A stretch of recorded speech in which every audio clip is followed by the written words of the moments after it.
Hello and welcome to food મંત્ર by Surabhi Vasa. આજે આપણે એક મસ્ત મજાની વાનગી બનાવી લઈએ. મારા ઘરમાં આજે આ રસગુલ્લાની ચાસણી વધી છે, તો એમાંથી શું કરવાનું? એને ફેંકી દેવાની? રસગુલ્લા કે ગુલાબજાંબુ જ્યારે પણ આપણે બહારથી લાવતા હોઈએ અથવા તો ઘરે બનાવતા હોઈએ ત્યારે એની ચાસણી વધતી હોય છે, તો એનો ઉપયોગ કરીને આજે આપણે એક મસ્ત મજાની ચટણી બનાવી લઈશું. તો એ ચટણી બનાવવા માટે સૌથી પહેલાં આપણે આ ચાસણી છે, જે ચાસણીમાંથી ગુલાબજાંબુ અને રસગુલ્લા જે પણ આપણે લાવ્યા હોઈએ કે બનાવ્યા હોય એ પૂરા થઈ જાય પછી એ ચાસણી પડી રહે છે, તો એને આપણે પહેલાં ગાળી લેવાની છે. ગાળી અને એને એક પેનમાં લઈ લઈશું.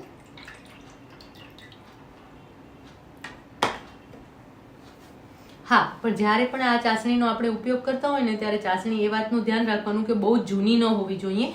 એટલે કે તમે 10-15 દિવસ સુધી એ વસ્તુ તમે રહેવા દીધી હોય ફ્રીજમાં, તમારા રસગુલ્લા કે ગુલાબજાંબુ પતી ગયા હોય અને પછી તમે એને રહેવા દીધી હોય અને પછી તમે એનો ઉપયોગ કરશો ને તો એનું રિઝલ્ટ સરસ નહીં મળે.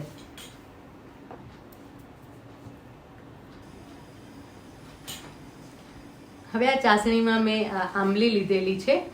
અત્યારે લગભગ 2 ચમચી જેટલી આંબલી છે જે ઉમેરી લઈશું. એની સાથે 8 થી 10 ખજૂર લેવાની છે. ખજૂરનું ગળ પણ સરસ લાગશે. ચાસણી તો સ્વીટ છે જ, આમ છતાં પણ થોડા પ્રમાણમાં ખજૂર ઉમેરવાના કારણે એનો સ્વાદ બહુ જ સરસ આવશે અને આંબલીના કારણે કલર અને સ્વાદ બંને સરસ મળશે. આ ચટણી એવી બનશે કે તમે કોઈ પણ ચાટમાં એનો ઉપયોગ કરી શકશો, ભેળમાં પણ ઉપયોગ કરી શકશો, રગડાપુરી બનાવતા હો, સેવપુરી બનાવતા હો, કોઈ પણ વાનગી બનાવતા હો તો એમાં તમે આ ચટણીનો ઉપયોગ કરી શકો છો. હવે એની અંદર આપણે બાકીના મસાલા ઉમેરી લઈશું.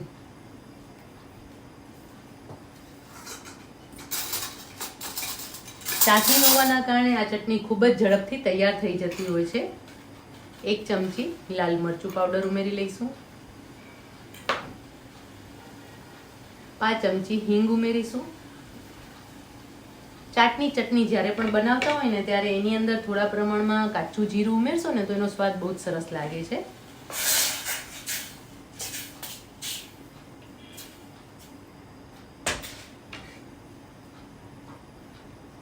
5 ચમચી જેટલો ગરમ મસાલો ઉમેરીશું. હંમેશા બહારની જ્યારે પણ ચટણી આપણે ખાતા હોય ને, એટલે કે બહારની કોઈ પણ ચાટ ખાતા હોય ને ત્યારે આપણે એ ચાટ બહુ જ વધારે ભાવતી હોય છે, ઘરની ચાટ નથી ભાવતી હોતી. ત્યારે એની અંદર ગરમ મસાલો થોડા પ્રમાણમાં ઉમેરેલો હોય છે અને એના કારણે એનો સ્વાદ બહુ જ સરસ લાગતો હોય છે. હવે એની અંદર મીઠું ઉમેરી લઈશું. 1 ચમચી મીઠું ઉમેરી લઈશું. સાથે અડધી ચમચી સંચળ પાવડર ઉમેરીશું. સંચળ પાવડરના કારણે પણ આ ચટણીનો સ્વાદ બહુ જ સરસ લાગે છે.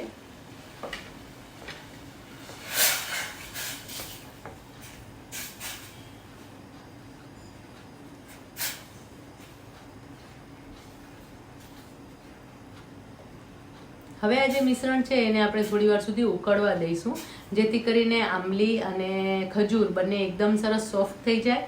અને આ ચટણીની ખાસ વાત એ છે કે એને ક્રશ કરવાની કે પીસવાની કાંઈ જ જરૂર નથી. આવી રીતે એને સરસ રીતે ઉકાળવા દેવાની છે અને પછી એને તરત જ આપણી ચટણી તૈયાર થઈ જશે. એને ગાળશું એટલે એક સરસ મજાની ચટણી આપણી તૈયાર થઈ જશે. હવે આ બધી જ વસ્તુ સરસ સોફ્ટ થાય ને ત્યાં સુધી આપણે એને ઉકળવા દઈશું. મીડિયમ ટુ સ્લો ફ્લેમ પર આપણે એને ઉકળવા દેવાની છે, જેથી કરીને જે ચાસણી છે એ પણ ધીમે ધીમે કરતાં ઘટ્ટ થશે અને આપણે જેવી ચાટ માટેની ચટણીની જે કન્સિસ્ટન્સી જોઈએ છે ને એવી કન્સિસ્ટન્સી મળી જશે. હવે ઘણી વખત એવું થતું હોય છે કે ખજૂર અને ચાસણી એ બંનેની જે સ્વીટનેસ છે એ પણ જો તમને પ્રોપર ન લાગતી હોય, એટલે કે થોડા પ્રમાણમાં ઓછી લાગતી હોય, તો તમે એની અંદર થોડા પ્રમાણમાં ગોળ પણ ઉમેરી શકો છો. 1 ચમચી જેટલું, 1 થી 2 ચમચી જેટલું. પણ આમ તો આ જે પ્રમાણે મેં ખજૂર અને ચાસણી લીધી છે એ પ્રમાણેની સ્વીટનેસ એકદમ પરફેક્ટ આવી જ જવાની છે. હવે આ ચટણી છે એને સરસ રીતે ઉકાળી લઈશું.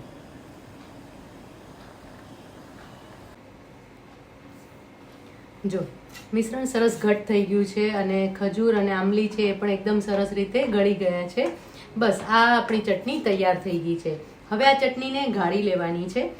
ગાળી એકદમ સરસ રીતે દબાવીને ગાળી લેવાની છે એટલે ચટણી તૈયાર છે.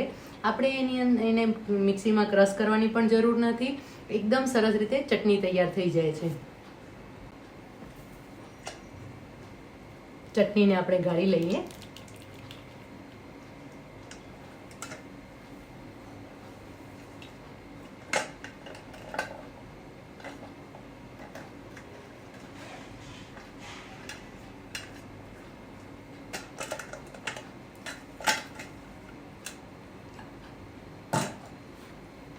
સરસ રીતે એને દબાવીને ગાળી લેવાનું છે.